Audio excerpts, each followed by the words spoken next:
Dobrý deň, vítajte pri sledovaní ďalšieho dielu podcastu Okno do sveta. Moje meno je Miro Vlachovský, v minulosti som pôsobil ako minister zahraničných vecí a európskych záležitostí Slovenskej republiky a v súčasnosti pracujem v think tanku Globsec.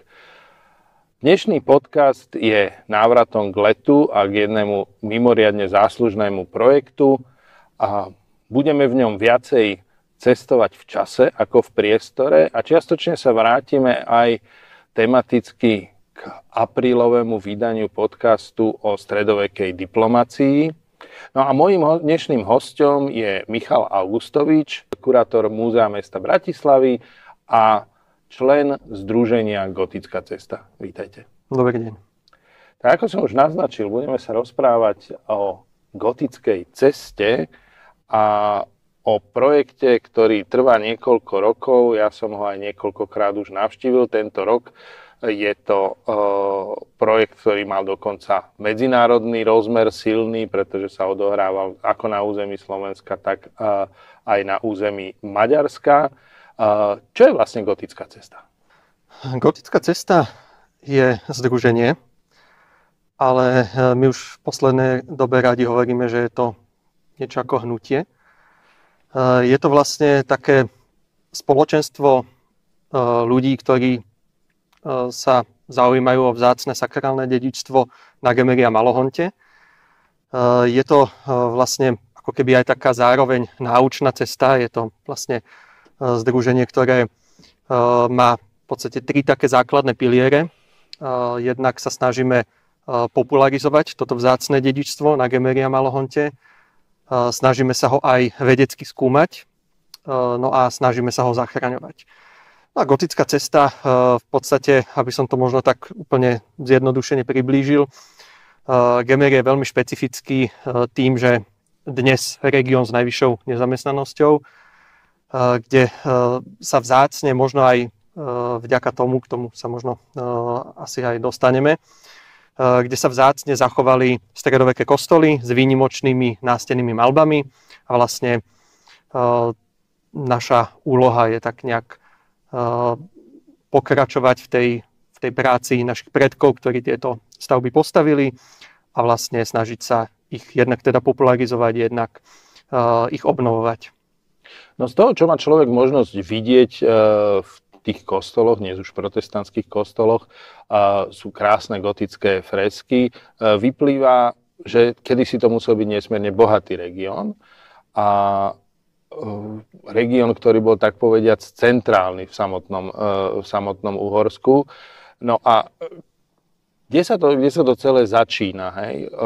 Tam nedaleko je rieka Slaná, pri nej sa odohrala tá svetoznáma bitka, teda v Uhorsku svetoznáma s Tatármi, kde Bélo IV. Potom utekal až k Jadranskému moru. A vlastne potom, keď Tatári ustúpili, tak začal na Gemeri opevňovať a rozdeľovať nejaké majetky. Áno, tak v podstate ten počiatok týchto slávnych, významných, kultúrne veľmi zaujímavých dejín Gemera naozaj siaha, ako ste to už povedali, do bitky na rieke Slana, kedy sa nám jednak prichádza k veľkej katastrofe. Uhorská armáda je na hlavu porazená, vlastne spôsobí to veľké pustošenie naprieč celou Karpatskou kotlinou. Král Bélo IV. Uteká až na Jadran. Zároveň ale sa nám spája táto udalosť aj s takou veľkou rekonštrukciou krajiny, kedy vlastne po tatárskom vpáde dochádza jednak k opevňovaniu miest, jednak k výstavbe kamenných hradov, lebo tie sa vlastne osvedčili ako taká jediná účinná obrana proti Tatárom, alebo teda inak Mongolom. No a v podstate s týmto súvisia aj významné donácie, kedy král Bélo IV. Udeľuje majetky významným rodom, ktoré vlastne sa podujali v bitke pri rieke Slana na boj proti Tatárom. Nejakým spôsobom mu v tejto bitke pomohli, preukázali hrdinstvo. A práve takto sa na scénu dostáva aj rod Ákošovcov, alebo teda Detrik, predpokladáme, že bol z rodu Ákošovcov, ktorý je vlastne predok slávneho rodu Bubekovcov, ktorý sa potom v neskoršom období veľmi významne podpísal pod obrovský rozvoj Gemera. Detyrík vlastne získava donácie práve za pomoc v bitke na rieke Slaná, pravdepodobne bojoval po boku Belovho brata Kolomana, ktorý teda krátko po tejto bitke aj padol. No a vlastne tu vidíme nejaké tie počiatky, kedy práve na Gemeri získava tento rod významné majetky. No a v podstate vnukom Detyríka z rodu Ákošovcov nám začína ten rod Bubekovcov. On mal vlastne niekoľko vnukov. Jeden z nich sa nazýval Dominik a bol prezývaný Bubek. Ten pôvod mena Bubek úplne presne nevieme rekonštruovať. V podstate jedna teória hovorí o tom, že to z nemeckého bube, čo označuje chlapec, a v podstate slovenskej koncovky ek. Takže toto by mohla byť jedna z možností, ako k tejto prezývke prišiel. No a vlastne tento Dominik Bubek sa nám ako keby vyčleňuje z tohto rodu, získava do svojho dedičného majetku pánstvo v Plešivci s významným kostolom v Plešivci a vlastne bol to pôvodne aj rodový kostol celej rodiny a týmto sa nám vlastne delí ten rod potomkov Detyríka na Bubekovcov a niekoľkých ďalších bratov, ktorí vlastne potom si vytvorili svoje centrum v Štítniku a tých nazývame štítnicky.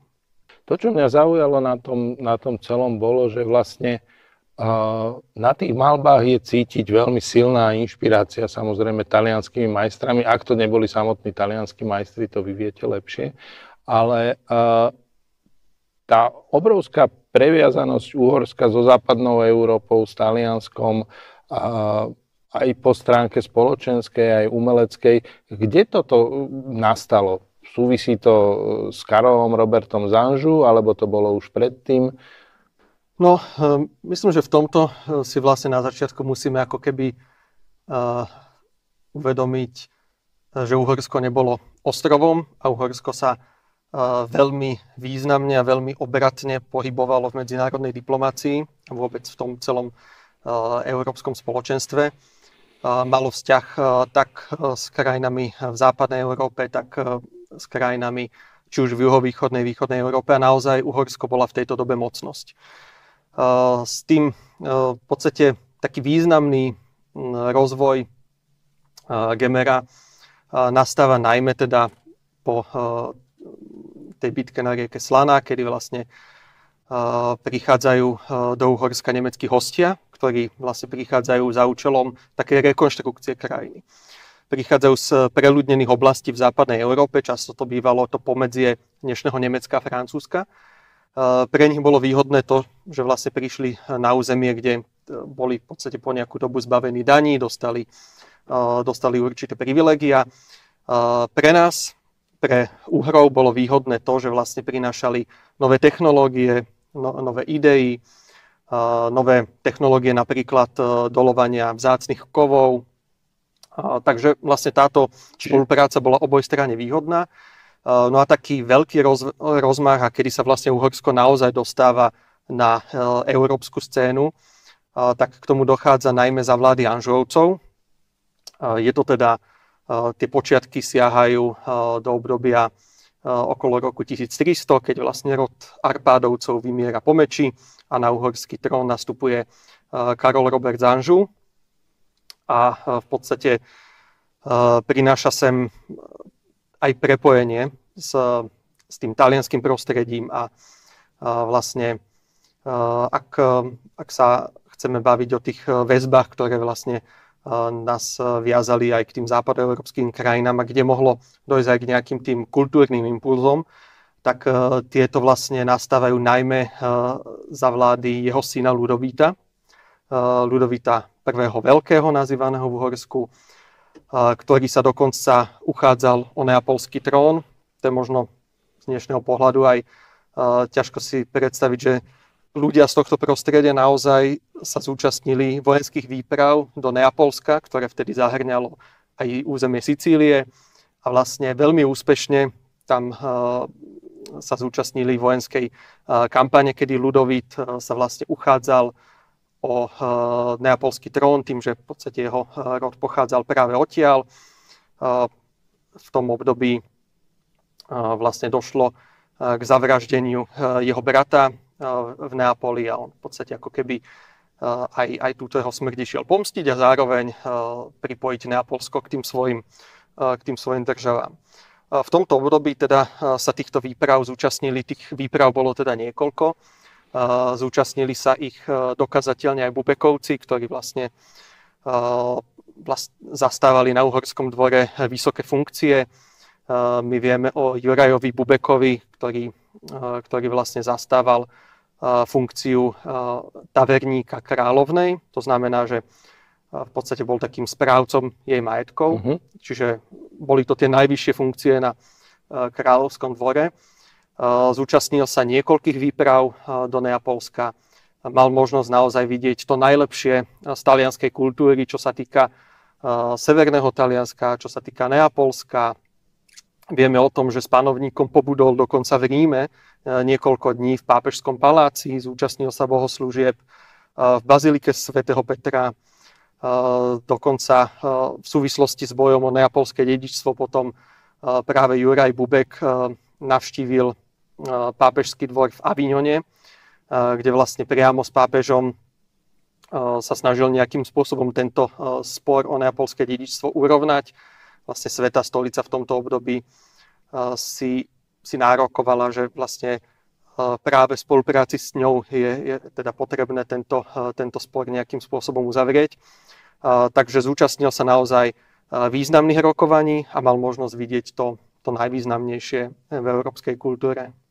Čiže pán z Gemera precestoval prakticky celé Taliansko, Francúzsko, zúčastňoval sa diplomatických rokovaní v mene kráľa na pápežskom dvore v Avignone.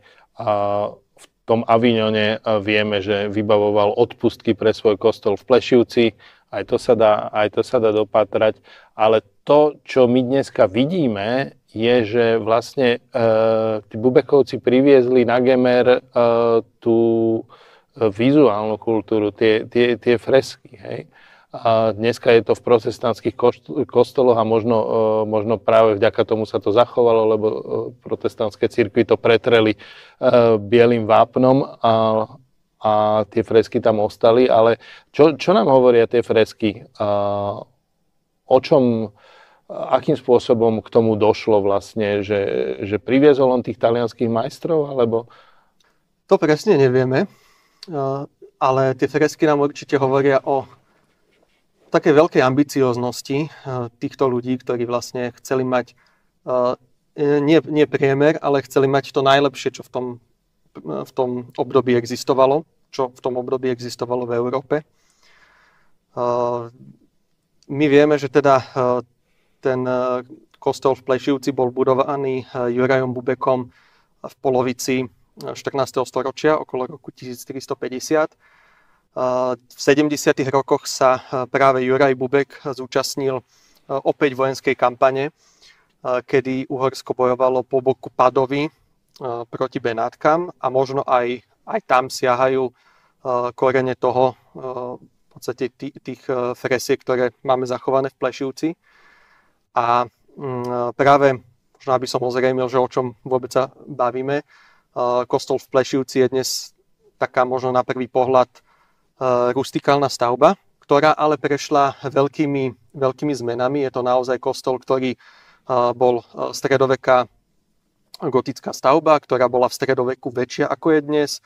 Bol to kostol, ktorý mal v presbytériu aj v lodi vymalované nástenné malby, ktoré vlastne kunsthistorici prepájajú s Giottovou školou. To znamená, že tu sa bavíme vlastne o území Padovy, tak tam vlastne Giotto najmä v tomto prostredí pôsobil a je to v období stredoveku asi jeden z takých najvýznamnejších freskových majstrov a práve v Plešivci Máme zachované naozaj nástenné maľby, ktoré sú práva freska. Tam sa predpokladá priamo, že to robili talianskí majstri, ktorí buď prišli na pozvanie priamo Juraja Bubeka, alebo je možné, že teda sú to majstri, ktorí predtým pôsobili na Anžuovskom dvore, sú prepájani napríklad s palácovou kaplnkou na hrade v Ostrihome, takže možné, že aj títo majstri predtým pôsobili v kráľovských službách, potom pôsobili v službách práve tých šlachticov, ktorí boli najbližšie panovníckemu dvoru, chceli sa inšpirovať tým najvyšším umením a chceli vlastne časť tejto vysokej kultúry priniesť do svojho prostredia. No a keď som povedal, že vlastne dnes ten kostol možno nepôsobí ako taká honosná stavba, práve ako ste spomenuli, v období protestantizmu, teda od toho 16. 17. storočia, kostol, podobne ako ďalšie stredoveké sakrálne stavby na Gemery, a nielen na Gemery, prešiel zmenami, kedy tieto nástenné maľby boli zatreté tým, že vlastne ten kult svetcov v protestantskej viere nie je vyznávaný, takže to v podstate tejto vierovke nevyhovovalo. A práve tým, že sa tieto nástenné maľby zatreli vápnom, tak prežili do dnešného obdobia. V Plešivci je tá situácia ešte očosi zvláštnejšia. Tam vlastne dochádza k tomu, že ten kostol bol úplne zničený osmanskými vojskami v 16. storočí a vlastne tie nástenné maľby a vlastne na ich kvalitu nás upozorňuje aj to, že oni prežili napriek tomu, že istú dobu kostol nemal strechu a vlastne si to môžeme predstaviť ako ruinu, ktorá mala na sebe tieto nástenné maľby, ktoré prežili napriek tomuto obdobiu. A vlastne po tomto období kostol bol obnovený. Bol obnovený ako kratšia stavba, ako tá stredoveká. Takisto klenba bola nahradená rovným trámovým stropom, takže dnes vlastne vidíme iba torzo tej významnej stredovekej stavby. Napriek tomu pri pohľade na zrekonštruované nástenné maľby je to stále impozantný pohľad. Okrem Plešivca taká perla v tej gotickej cesty zrejme je kostol v Štítniku, ktorý je naozaj impozantný a stal sa tiež rodovým kostolom. Čo nám hovoria tie maľby, ktoré v tom kostole je vidieť? Ten stredovek fungoval trošku inak samozrejme ako my dneska. Dneska komunikujeme cez Facebooky a vtedy tá komunikácia samozrejme prebiehala trošku inak. A tie maľby v tých kostoloch, oni mali aj nejaký politický význam, alebo mali nejaký význam pre zdôraznenie moci toho rodu, alebo to bolo aj nejaké iné hĺbšie posolstvo v tom? Ako to fungovalo? Tak v prvom rade určite v stredoveku treba počítať najmä s tým duchovným rozmerom, kedy naozaj tie nástenné maľby sú niekedy označované ako Biblia pauperum, to znamená Biblia chudobných, čo znamená, že práve prostredníctvom nástenných malieb sa mohli aj tieto, či už biblické príbehy, alebo naozaj príbehy o jednotlivých aj domácich svetcoch priblížiť v podstate zástupom veriacich. Toto vysvetlenie má ale svoje úskalia tým, že v podstate nástenné maľby máme zachované aj v presbytériách kostolov. Tam ťažko možno predpokladať, že práve tí veriaci by boli pozývaní do presbytérií, že by tam im bolo vysvetľované, čo na tých nástenných maľbách môžu vidieť. Takže určite takým druhým motívom musela byť aj nejaká prestíž donátora, ktorý nástenné maľby objednával. No a keď hovoríte o kostole v Štítniku a vlastne o tom nejakom politickom rozmere, tak ten je v tomto prípade veľmi významný a v uhorskom prostredí absolútne teda nezanedbateľný. Práve na Gemery sa nám zachovali mnohé príklady takýchto až politických posolstiev nástenných malieb. V Štítniku máme napríklad také vyobrazenie, býva označované ako traja uhorskí králi alebo traja svätí uhorskí králi. Je to vlastne vyobrazenie svätého Štefana, svätého Ladislava, tiež uhorského kráľa, a svätého Imricha, ktorý bol syn svätého Štefana. nikdy v skutočnosti nevládol, zomrel ešte v mladom veku, ale súborne sa to zvykne označovať ako traja svätí uhorskí králi. To vyobrazenie je zaujímavé v tom, že bolo ako keby takou značkou Uhorského kráľovstva, takým plagátom, podobne ako poznáme z Dobrého vojaka Švejka, tady kdysi visel obraz císaře Pána, tak v stredoveku v tých kostoloch sa nachádzali práve obrazy svätých uhorských kráľov a vlastne vo všetkých oblastiach Uhorského kráľovstva veriaci ani na chvíľu nemohli zapochybovať o tom, že vlastne je to kráľovstvo svätého Štefana, svätého Ladislava, svätého Imricha. Bol to vlastne taký významný symbol, ktorý zjednocoval tie komunity naprieč celým Uhorským kráľovstvom. Všetkým bolo jasné, kde sa nachádzajú a kam patria, hej? Takže všetci vlastne prostredníctvom tohto, či to boli Nemci, Slováci, Maďari, tak vlastne vyznávali tento kult svätých uhorských kráľov, čo možno z dnešného pohľadu málo vieme, tak svätý Ladislav, na ktorého sme možno tak trošku na Slovensku po roku 1918 zabudli, tak ten bol možno aj zo všetkých najvýznamnejší. Bol to vlastne panovník, ktorý bol uctievaný ako rytier, ako ochranca vlasti a vlastne jeho príbehy boli také najvýznamnejšie.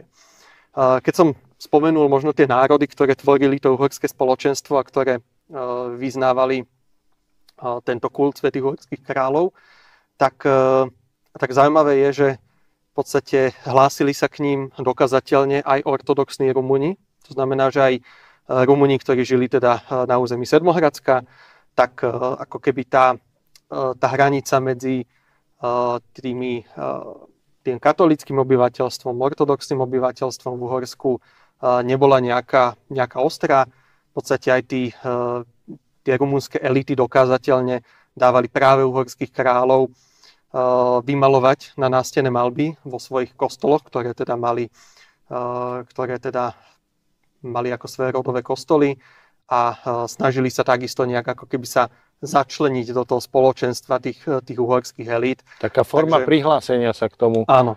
Takže štátu, ideológii, alebo ako by sme to moderne nazvali. Toto je na Uhorsku práve to zaujímavé, že vlastne rôzne národy sa hlásili k tomu jednému dedičstvu, k tomu jednému kultu a vlastne ich spoločným jazykom bola latinčina až do polovice 19. storočia, takže bol v podstate jedno, či ste Slovák alebo Maďar, tak vlastne ako keby tá vlast bola pre všetkých jedna tá istá. Keď ste hovorili o tom príchode nemeckých prisťahovalcov, to sa dá dnešným moderným spôsobom označiť ako migrácia kvalifikovanej pracovnej sily. Oni vlastne priniesli remeslá, priniesli skúsenosti s baníctvom a celá tá oblasť Gemera je nejakým spôsobom napojená, však je to slovenské rudohorie, napojená na ťažbu rudy vzácnych kovov a je to vidno na tých kostoloch, že proste to bohatstvo tam bolo. Nie je to náhoda, že je to práve na Gemeri. Čo sa potom s tým regiónom stalo, že tak náhle upadol, alebo kedy vlastne začal ten úpadok toho Gemera? Mali sme takéto slávne obdobie tých Hanžuovcov, potom, ja neviem, Žigmund Luxemburský, celý ten stredovek až po Mateja Korvína a potom ten zlom nastal, kedy to nastalo po ďalšej významnej bitke pri Mohači? Presne tak, ako ste povedali, tak vlastne po Anžuovcoch nám teda nastupuje Žigmund Luxemburský, tam myslím, že aj ten si zaslúži, alebo toto obdobie, aby sme ho trošku spomenuli, lebo aj rod Bubekovcov bol veľmi taký špecifický a oni sa aj striedavo vedeli prikloniť na rôzne strany. Práve v období Žigmunda toto vidíme, kedy raz sa časť rodiny priklonila k Žigmundovi, potom zase sa proti nemu postavili, potom zase boli omilostení a dostali sa do Žigmundových služieb. Práve za Žigmunda ešte je to obdobie rozkvetu, kedy vlastne o Žigmundovi vieme, že bol obrovský cestovateľ, to bol naozaj človek, ktorý sa pohyboval po celej Európe. A práve dokazateľne aj Bubekovci sa s ním po tej Európe pohybovali.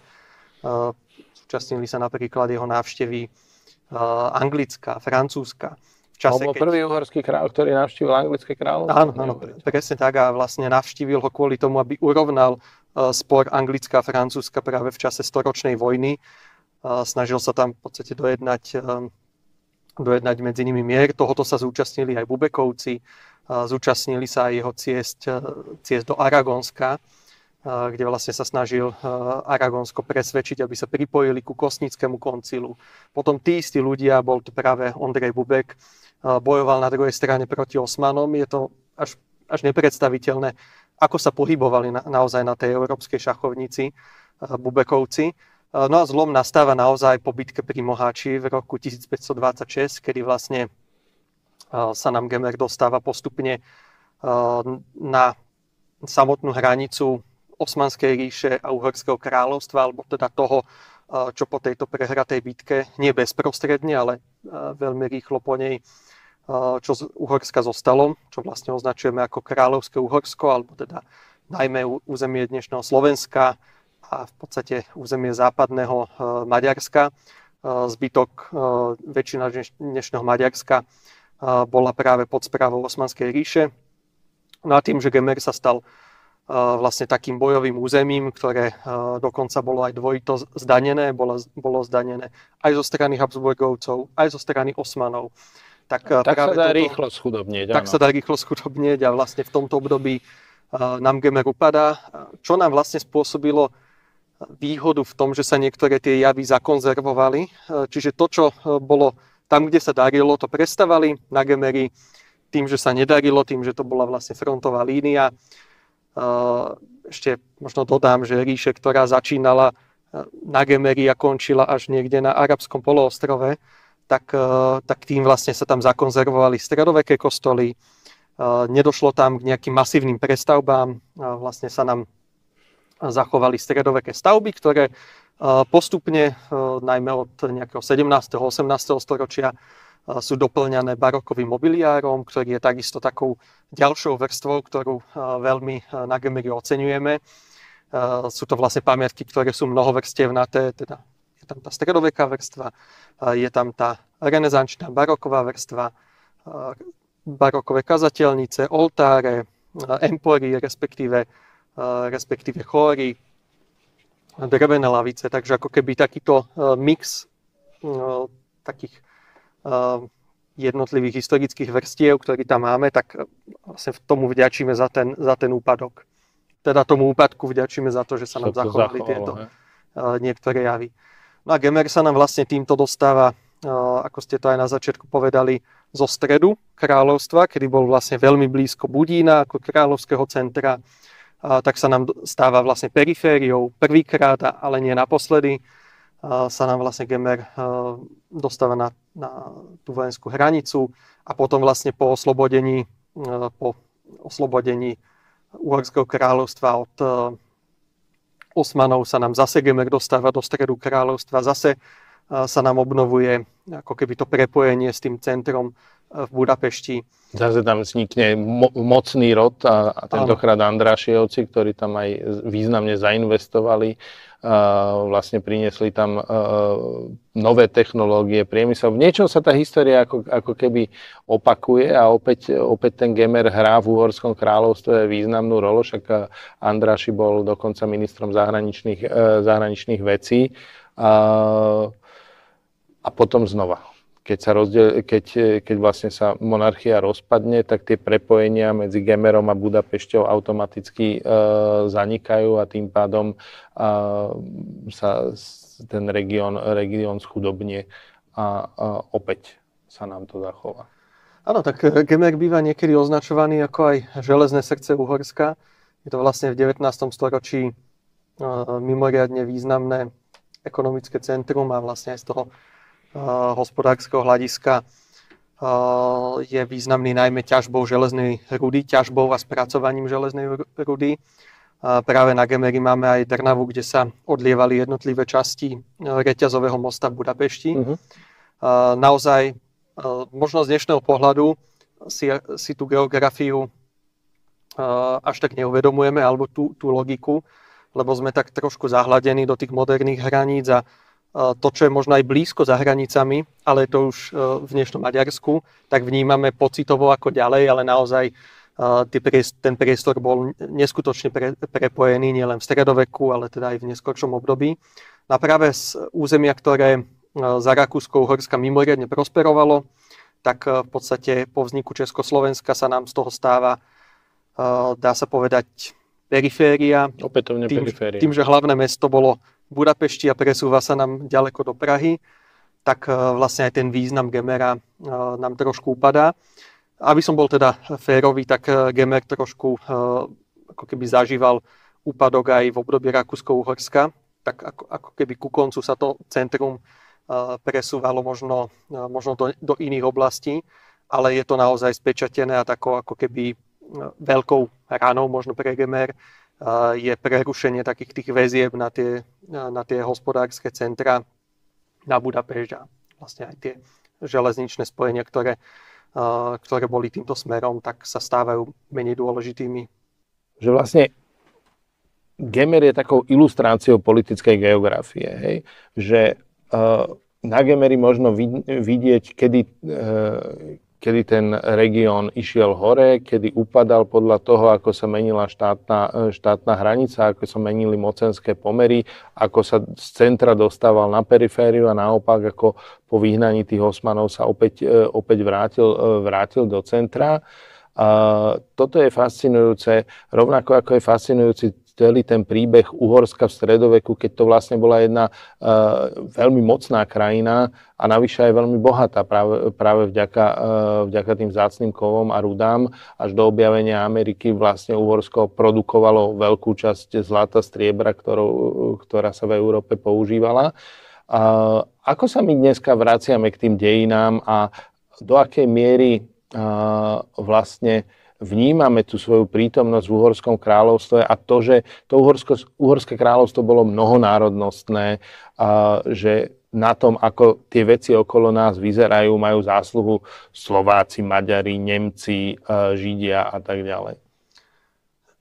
Ja myslím a teda dúfam, že sa k tým uhorským dejinám vraciame a že vlastne ako keby ich možno aj v niečom rehabilitujeme, lebo to 20. storočie naozaj zanechalo veľkú stopu v tom, ako sme na mnohé pozitívne veci zabudli. Aj dôsledkom udalostí v 19. storočí, ako bola maďarizácia, podobne sme sa od tých uhorských dejín trošku odrezali.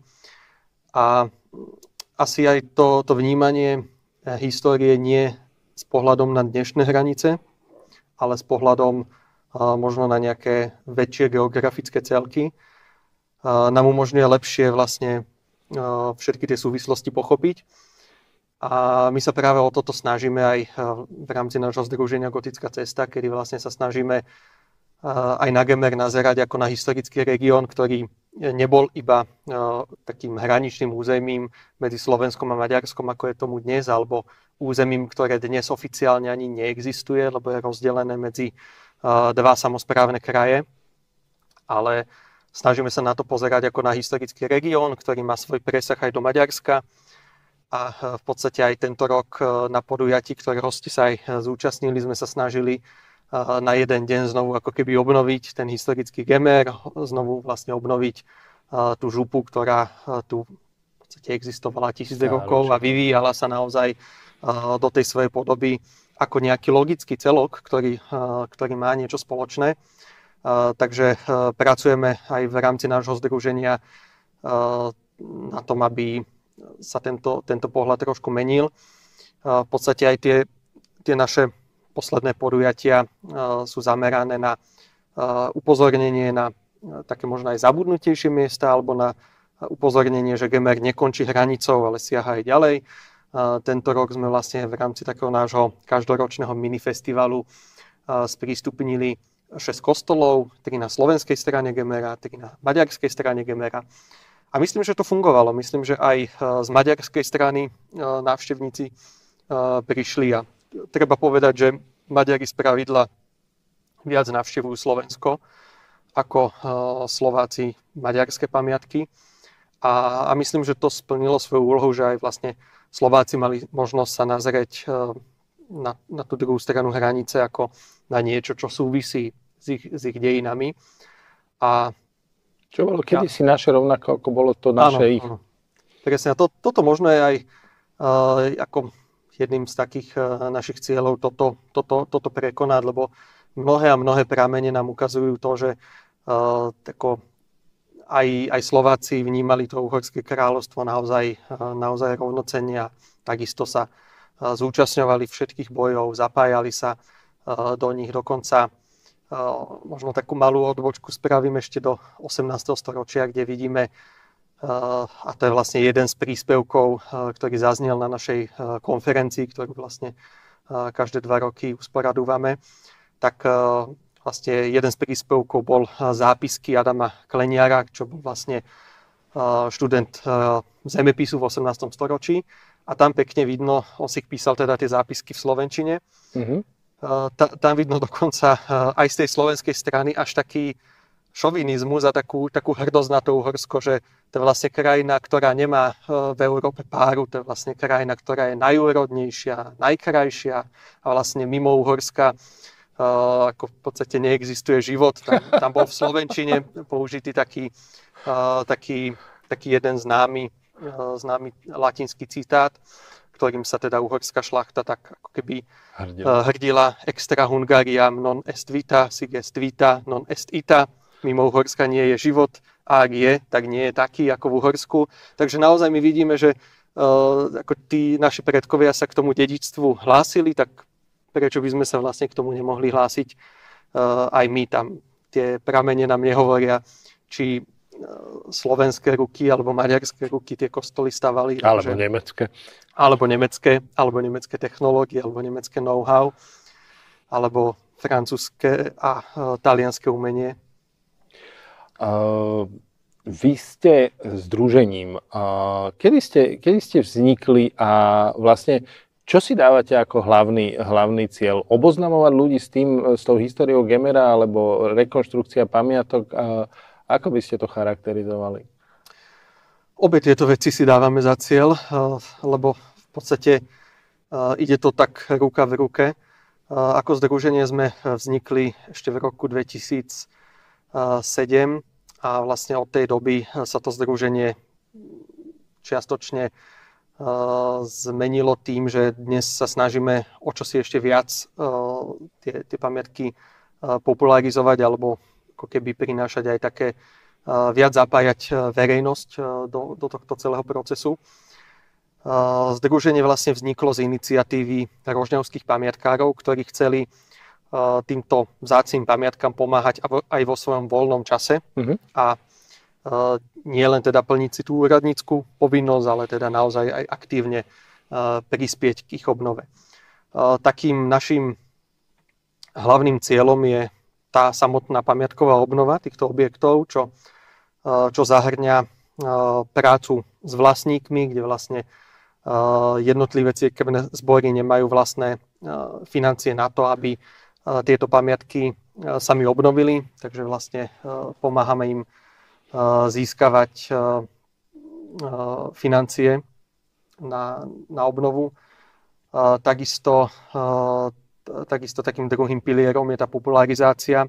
Keď o tých pamiatkách málo kto vie, ťažšie sa na to získavajú finančné prostriedky, takže tá popularizácia, aby boli tie objekty prístupné verejnosti, tak je mimoriadne dôležitá. No a vlastne takou treťou dôležitou vecou je to odborné skúmanie a preto usporadúvame každé 2 roky odbornú konferenciu. Posledné 2 konferencie boli medzinárodné, kde sme vlastne v rámci jedna bola v rámci formátu V4, druhá bola v rámci v podstate takého, dá sa povedať, opäť uhorského formátu Slovensko, Maďarsko, rumunská konferencia, takže snažíme sa to aj takto ako keby vidieť v tom širšom kontexte, nie len v slovenskom. No a teda taká tá dôležitá zložka naozaj snažiť sa získať finančné prostriedky na obnovu kostolov nástených malieb. Darí sa? Myslím, že sa darí. Aktuálne prebieha taká veľká spolupráca. Neviem, či môžeme robiť reklamu, ale určite, vlastne áno. V spolupráci s VUB bankou máme taký niekoľkoročný projekt, kedy vlastne výstupom tohto projektu je niekoľko odovzdaných obnovených pamiatok alebo čiastočne obnovených. Aktuálne prebieha veľká pamiatková obnova strechy a vlastne sanácia vlhkosti a takisto podlaha v kostole v Štítniku, čo je taká ako keby vlajková loď celej gotickej cesty, tak dochádza tam naozaj ku kvalitnej obnove drevenej šindlovej strechy v spolupráci samozrejme s pamiatkármi a na tento projekt teda využívame jednak financie zo spomínanej komerčnej banky a takisto čerpáme grantovú schému Obnovme si svoj dom, ktorá vlastne je taký formát Ministerstva kultúry. Je to dlhoročný projekt, alebo teda taký dlhoročný grantový systém, ktorý naozaj umožnil obnovu mnohých objektov a bolo by veľmi dobré, keby ďalej tento projekt fungoval, lebo práve tie jednotlivé cirkevné zbory nemajú financie na to, aby obnovovali tie kostoly z vlastných prostriedkov a práve dlhoročne čerpanie týchto grantových schém, najmä teda z Ministerstva kultúry, umožňuje postupnú obnovu kostolov.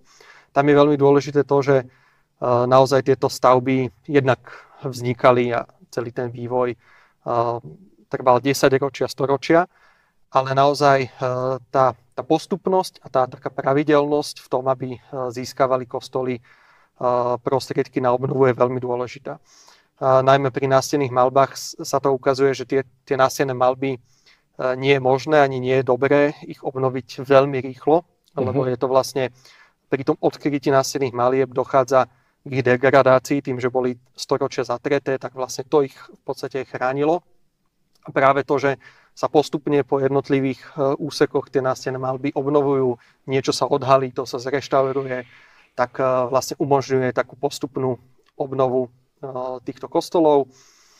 Samozrejme, že niekedy je to proces, kedy je ako v prípade Štítnika napríklad potrebné najprv začať od strechy, potom vlastne sa môže pristúpiť k obnove nástenných malieb. Bez toho, keby do kostola zatekalo, tak to nedáva zmysel. Takže naozaj je dôležitá tá pravidelnosť a to, aby vlastne tí vlastníci vedeli, že postupne na tom môžu pracovať a postupne môžu tieto kostoly takýmto spôsobom odovzdávať, sprístupňovať verejnosti. No, tento náš podcast je o medzinárodnej spolupráci, medzinárodných vzťahoch. Do akej miery sa vlastne na obnove tohto európskeho kultúrneho dedičstva podieľa medzinárodné spoločenstvo? Je do toho zaangažovaná Európska únia? Robíte to v spolupráci s maďarskými partnermi, predpokladám. Obnovuje sa to aj na región, majú tam účasť aj župy. Akým spôsobom funguje táto spolupráca? Tak keď začneme od toho, v podstate takých tých najmenších celkov, ktoré sa na tom podujímajú, tak jednak samozrejme cirkevné zbory, obce zohrávajú dôležitú úlohu, ale veľmi významnú rolu v poslednej dobe zohrávajú práve župy, ktoré naozaj pochopili, že ako keby to bohatstvo tých regiónov je práve aj v tom historickom dedičstve. Práve na Gemeri sa stretáva Banskobystrická a Košická župa, ktoré vlastne veľmi významne tomuto celému napomáhajú. A vlastne v spolupráci s nimi sa podarilo získať takú prestížnú značku, ktorou je Európske dedičstvo. Má to takú skratku EHL. Je to vôbec prvá lokalita na Slovensku, ktorá vlastne získala túto prestížnú značku. Doposiaľ jediná. A je to vlastne taký koncept Európskej komisie, ktorá sa snaží vyzdvihnúť niektoré také zaujímavé miesta v rámci Európskej únie. A spravidla to musia byť miesta, ktoré nie len, že existujú, nie len, že sú významné, ale vlastne pri získaní tejto značky je dôležité preukázať tie európske väzby. Je vlastne dôležité práve na tom jednom mieste ako keby ukázať ten európsky príbeh, kedy na Gemery sa nám práve stretáva slovenské, maďarské obyvateľstvo, Židia, Rusíni, Nemci, veľmi významná menšina, ktorá sa zaslúžila o rozvoj regiónu, talianskí majstri, talianske vplyvy, vôbec celé tieto prepojenia. No a práve táto značka ako keby dáva všetko toto dokopy. Takisto je dôležité, aby tie miesta, ktoré získajú túto značku, potom neboli mŕtvými miestami, aby to boli živé miesta, ktoré naďalej prinášajú tento európsky príbeh verejnosti. A vlastne o to sa aj snažíme.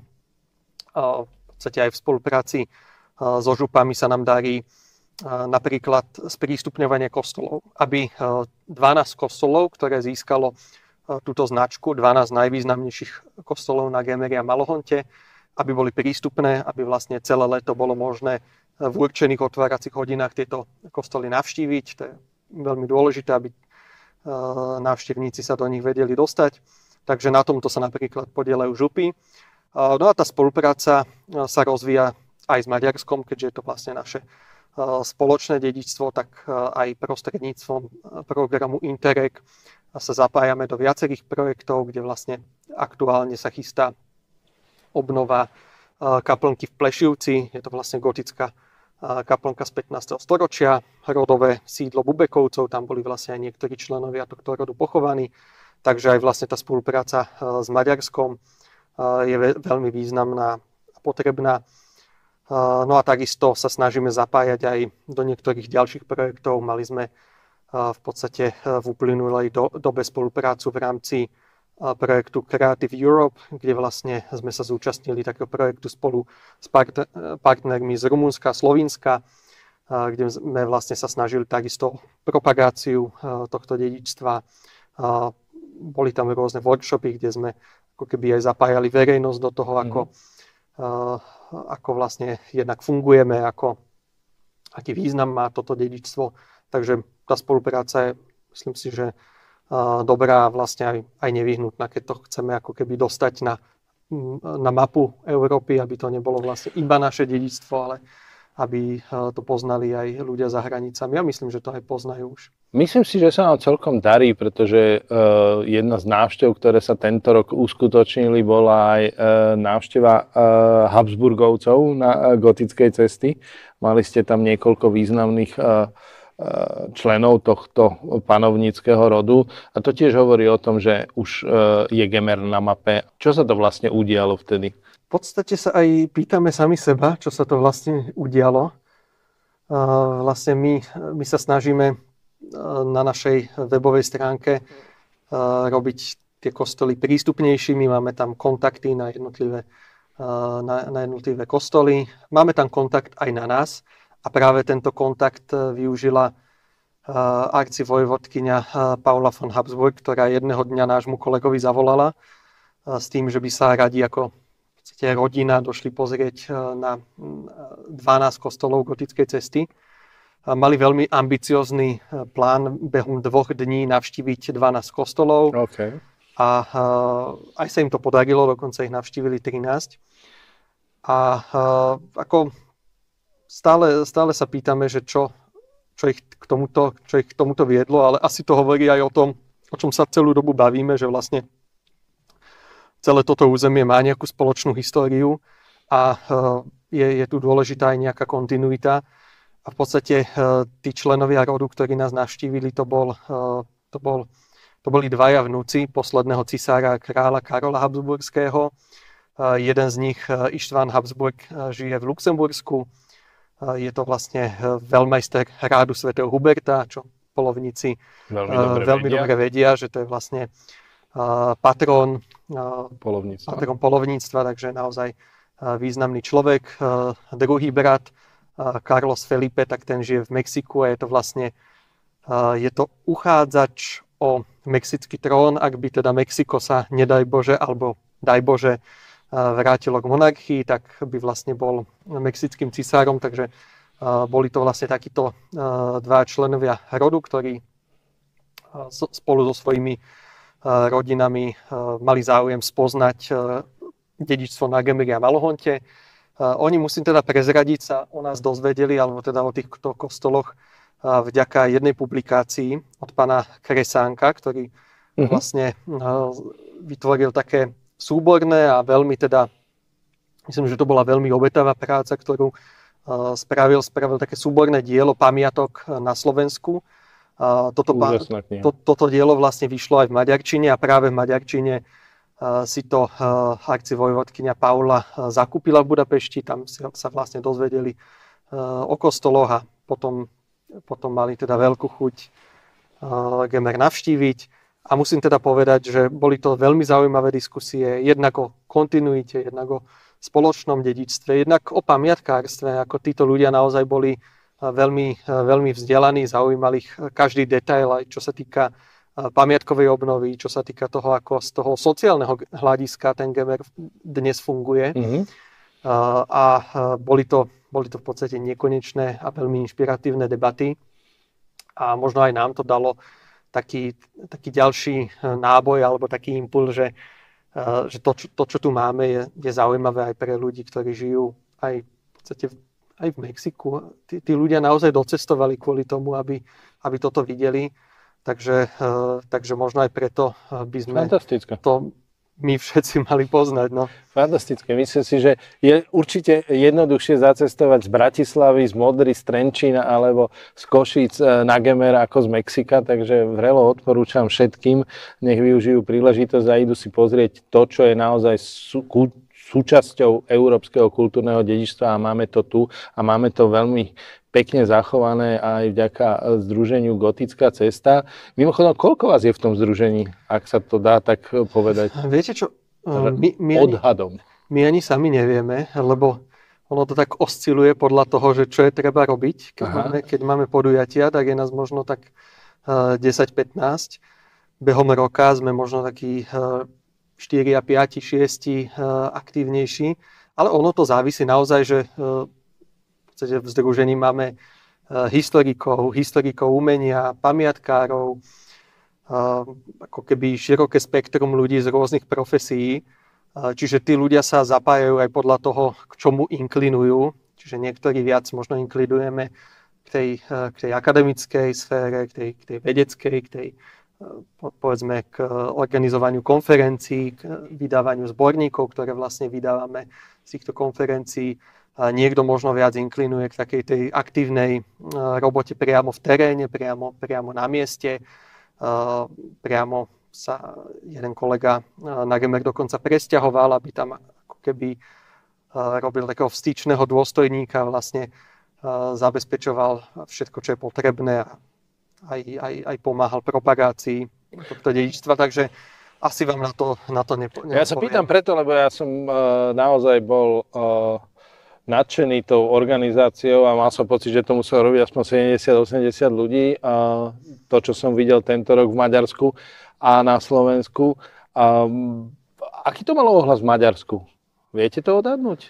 Že ste to prvýkrát otvorili vlastne aj do Maďarska. Viete čo, tak navštívili tie jednotlivé miesta stovky ľudí. Presné čísla asi úplne nevieme, ale tam bolo zaujímavé to, že my si vlastne vždy vyberáme v rámci toho nášho festivalu také jedno centrálne miesto, alebo možno na jednom mieste máme nejaký koncert, na jednom mieste majú možnosť ľudia sa naobedovať. My sme vlastne jednu samosprávu v dedinke Zuboť poprosili, či by vedeli zabezpečiť obed.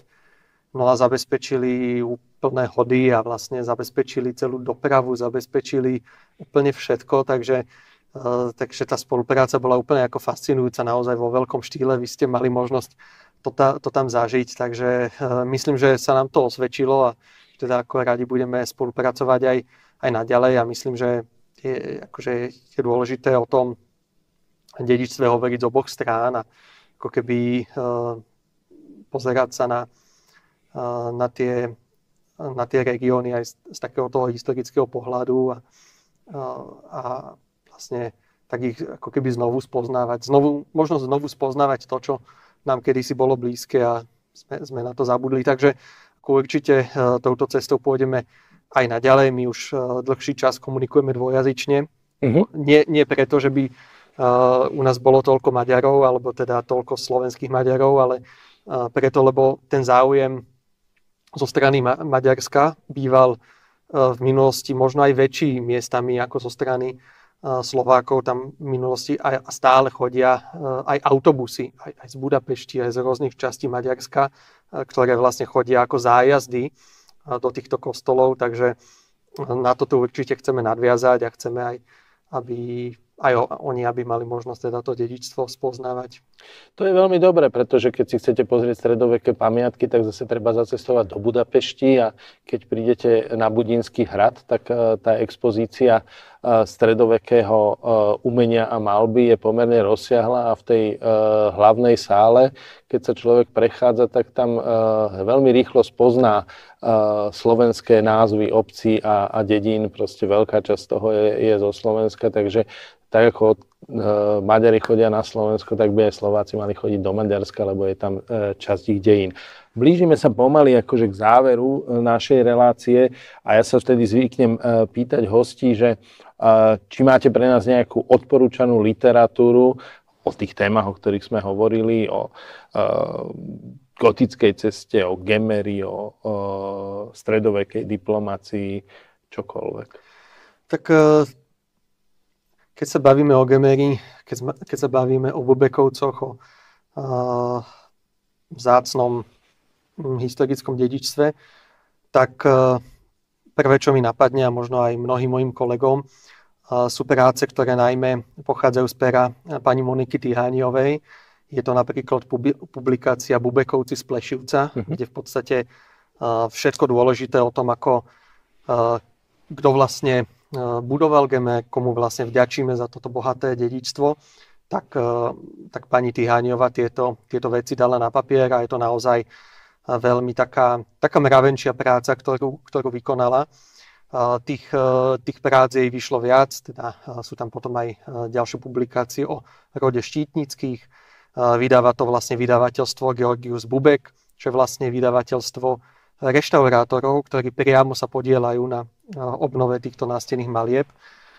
V Plešivci je to vlastne Peter Koreň a Juraj Gregorek, ktorí naozaj nielen reštaurujú nástenné maľby, ale ich aj skúmajú, aj vlastne ako keby do hĺbky sa snažia ich spoznať, hľadať analógie a podobne. Takže toto určite by som ako takú povinnú literatúru odporúčal. Ja sa k tomu pridávam, lebo ja som to už šťastie prečítal a ak chcete rozumieť vzťahom medzinárodným v stredoveku, alebo ak si chcete predstaviť, ako Uhorsko fungovalo, tak práve na príklade toho rodu Bubekovcov je to proste fantastické čítanie, kam všade zacestovali, tak ako sme už spomínali, čo všetko so sebou prinieslo. Čiže úplne skvelá knižka.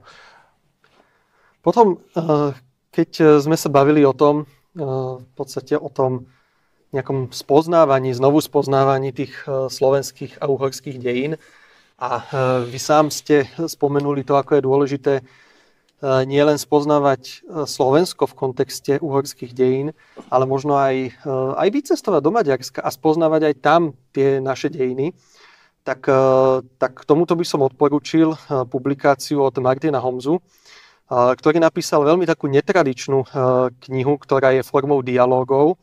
Je to taký starý formát z 18. storočia, je to ako keby také nadviazanie na dielo Murices a je to dielo, ktoré sa volá Murices Nové alebo Nové Ostne.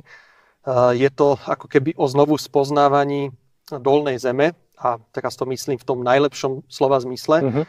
V podstate taký iný pohľad na územie dnešného Maďarska, kde mnohé tie lokality, ktoré sme poznali, cestovali sme tam v minulosti, teda naši predkovia, boli nám blízke, tak dnes možno ľudia viac poznajú Dubaj ako Šoproň a pritom konkrétne z Bratislavou napríklad Šoproň je veľmi previazaná. Tu sa nachádzajú v podstate tu Martin Homza dal na papier aj mnohé málo známe mapy, kde napríklad sú mapy od Jana Tomku Sáského, ktorý vlastne v 18. storočí vytvoril mapy, kde uhorské dejiny vysvetľoval ako jednu takú historickú niť, ako keby neustálu kontinuitu toho karpatského priestoru. On dokonca začína niekde u Húnov, cez Veľkú Moravu, cez Uhorsko. Takže ako keby pri tom takom inom pohľade na uhorské dejiny, ako niečo nám blízke, je toto ako veľmi zaujímavá publikácia. Kde sa to dá dostať? Táto konkrétne sa dá zohnať na webovej stránke slovenskedejiny.sk alebo potom možno aj na niektorých iných na bazároch kníh a podobne. Dobre. A ešte nejakú knižku?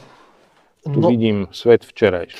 Keďže sa váš podcast venuje zahraničnej politike a medzinárodným vzťahom, tak jedna taká moja srdcovka a myslím si, že veľmi, ako pre mňa osobne veľmi emotívne silná kniha, je Svet včerajška od Štefana Cvajga. A je to publikácia od autora, ktorý naozaj zažil všeličo, čo 20. storočie ponúkalo, v tom pozitívnom aj v tom negatívnom.